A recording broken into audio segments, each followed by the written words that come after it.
सियासतदान कैसे कर लेते हैं ऐसे, मतलब कि जब ऑपोजिशन में थे तो यही लोग थे, वो कह रहे थे कि IMF के साथ जो मामला तय पा रहे हैं ये अवाम दुश्मन है, और दूसरा कायद-ए-आज़म ने मुल्क दिया और हमने इस हुकूमत ने IMF के पास गुलाम कर दिया हमें, और अभी जब खुद हुकूमत में आए हैं तो उसी IMF के साथ मामला तय करने के बाद मुबारकबादें वसूल कर रहे हैं।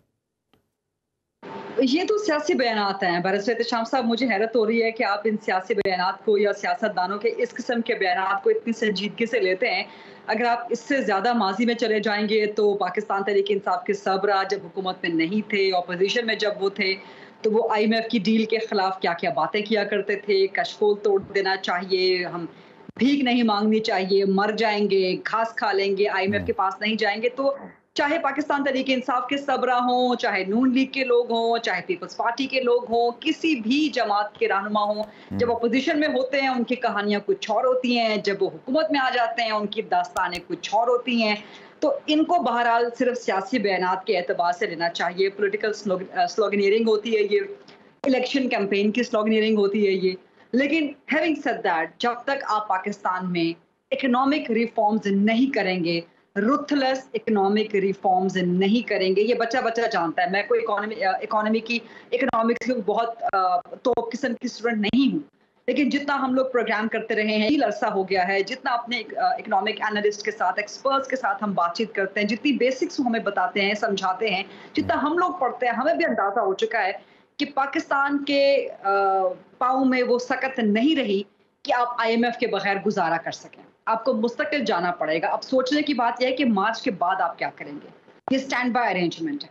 क्या इन 9 मंथ्स में आप पाकिस्तान की मईशत को इतना बेहतरीन कर देंगे कि वो अपने पाँव पे खड़ी हो जाएगी और मार्च के बाद आप बिल्कुल टाटा बाय बाय, खुदा हाफिज, अल्लाह हाफिज कह देंगे IMF के प्रोग्राम को? Absolutely not. तो फिर आप क्या करेंगे?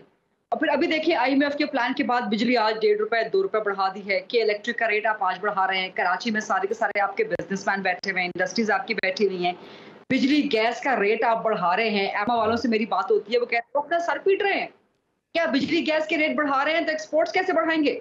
एक्सपोर्ट्स नहीं बढ़ाएंगे तो आपका जो डेफिसिट है, जो आपका ट्रेड इम्बैलेंस है। आजकल आपके ज़राए क्या कहते हैं, मियाँ साहब की वापसी कब हो रही है पाकिस्तान वापस? क्योंकि अब तो इस्टेब्लिशमेंट के साथ उनके मामला ताल्लुकात ठीक हैं, अच्छे हैं। और ये चीज़ भी एक बैरिस्टर एहतेशाम साहब नोट कर लीजिए कि जो मौजूदा एस्टैब्लिशमेंट है उसको भी किसी न किसी हद तक इस बात का इदराक है कि साबिका एस्टैब्लिशमेंट ने जो गलतियां की हैं और सियासत में जिस तरह अपने आप को मुलव्वस किया, खासतौर पे पानामा केस के हवाले से, मुस्लिम लीग नून के हवाले से, तो मौजूदा एस्टैब्लिशमेंट को भी इस बात का इदराक है कि उनको वो काटना पड़ा है जो बोया किसी और ने है। और मौजूदा एस्टैब्लिशमेंट को भी एहसास है कि ये वाली एक सियासी गलती हुई है और ये चीज़ें जो कुछ भी हुई हैं ये सियासी एतबार से गलत हुई हैं और एस्टैब्लिशमेंट का जो भी इसमें काम रहा है वो नहीं होना चाहिए था। और ज़्यादती, अगर आप ये कहें कि मौजूदा एस्टैब्लिशमेंट को भी इस बात का एहसास है कि ज़्यादती हुई है 2016-2017 तक, तो वो फिर मियाँ साहब की जो ख्वाहिश थी लेवल प्लेइंग फील्ड की, वो फिर पूरी भी तो हो गई ना। मतलब कि वो अब मियाँ साहब के लिए ग्राउंड तो तैयार कर दी गई, अब तो रेड कार्पेट बिछने की देर है। वो जावेद लतीफ साहब कहते हैं लेवल प्लेइंग फील्ड किसी की ख्वाहिश नहीं होना चाहिए, ये हर किसी का बुनियादी सियासी हक है। अब पाकिस्तान तहरीक इंसाफ को एतराज़ होगा, पाकिस्तान तहरीक इंसाफ के सरबराह को एतराज़ होगा, जिनका नाम हम नहीं ले सकते, he who must not be named. पहले हम हैरी पॉटर के नॉवेल्स में पढ़ा करते थे, उनकी फिल्मों में सुना करते थे कि जी एक कोई बहुत बड़ा अफरीत है जिसका नाम नहीं लिया जा सकता।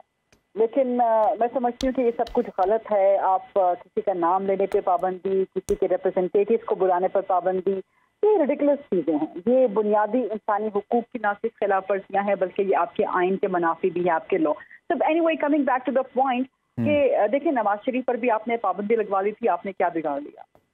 पाकिस्तान तहरीक इंसाफ के सरबराह ने क्या कुछ उसमें से समेट लिया? कुछ भी नहीं। नवाज शरीफ साहब आज भी पाकिस्तान की सियासत का हिस्सा हैं, बल्कि वो की प्लेयर हैं इस हवाले से। इसी तरह से आप पाकिस्तान तहरीक इंसाफ के लोगों पर पाबंदी लगवा लें, नाम लेने पर पाबंदी लगवा लें, इसमें से हासिल वसूल कुछ नहीं होना। उनको अकाउंटेबल होना चाहिए, उनको प्रोग्राम्स में आना चाहिए। 9 मई का जो भी इंसिडेंट हुआ, कोई भी जी शऊर, कोई भी पाकिस्तानी उसकी हिमायत नहीं कर सकता। तो बुला के टीवी प्रोग्राम्स में नाम लेके उनकी मजम्मत होनी चाहिए, उनको जवाब लेने चाहिए। Coming back to the point again कि लेवल प्लेइंग फील्ड हर सियासी जमात का बुनियादी सियासी हक है। नवाज शरीफ को शिकवा था, पीपल्स पार्टी को शिकवा था 2018 के इलेक्शन में, सो मच सो कि बाइकआउट तक करना चाहते थे, बट देन पीपल्स पार्टी ने कहा कि नहीं, इसी पार्लियामान का हिस्सा बनना चाहिए। अब पाकिस्तान तहरीक इंसाफ को शिकवा होगा, जो कि नहीं होना चाहिए किसी भी एतबार से। पाकिस्तान तहरीक इंसाफ को शिकवा है कि अगर इलेक्शन होते हैं इसी साल या अगले साल मार्च अप्रैल में भी, तो उनके पास लेवल प्लेइंग फील्ड मौजूद नहीं है। People should vote out, people of Pakistan should vote out. अब जो आपके सवाल का एक बुनियादी जुज है कि नवाज शरीफ से रेड कार्पेट बिछ गया है, तो ये पाकिस्तान का पॉलिटिकल कारमा आप इसको कह सकते हैं। ये हमेशा से दिन पाकिस्तान में सियासी, बल्कि ये तो निज़ाम कुदरत है कि खुदा दिनों को फेरता रहता है इंसानों के दरमियान, गिरोहों के दरमियान। तो ये दिन फिरते रहते हैं, तो आपको नहीं पता कि आज से 5 साल बाद या 10 साल बाद कहाँ पे खड़े होंगे, पाकिस्तान तहरीक इंसाफ के सरबरा कहाँ पे खड़े होंगे, पाकिस्तान की सियासत का किस तरह से वो हिस्सा होंगे।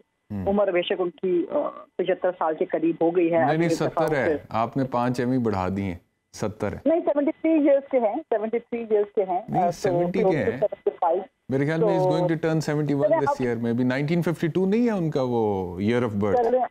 आप उनको मजीद यंग ठहराना चाहते हैं, आपकी बड़ाई है। नहीं, मुझे क्या हासिल वसूल होगा उनके 2 साल कम करके खरीदा।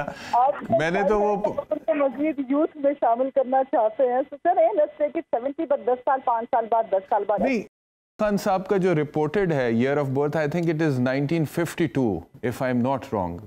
तो उस हिसाब से तो इज, और फिर वो खुद कहते हैं ना मैं 70 साल का हूँ खुद अपने। बाय द वे मियां साहब कितने साल के हो गए? मेरा ख्याल है कि नवाज शरीफ शायद से बड़ी उम्र के हैं, तो फिर वो 75 के होंगे, 74 75 के 70। और शहबाज साहब की क्या उम्र हो गई है? मुझे अंदाजा नहीं है। अब नवाज शरीफ से छोटे हैं या से छोटे हैं, से बड़े हैं, कुछ आगे पीछे ऐसे। और जरदारी साहब तो माशाल्लाह बुजुर्ग सियासतदान है ना।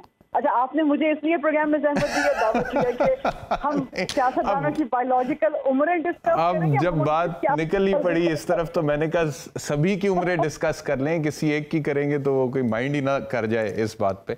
लेकिन बहरहाल आगे बढ़ते हैं। खवातीन सियासतदानों की उम्रों की तरफ नहीं आए।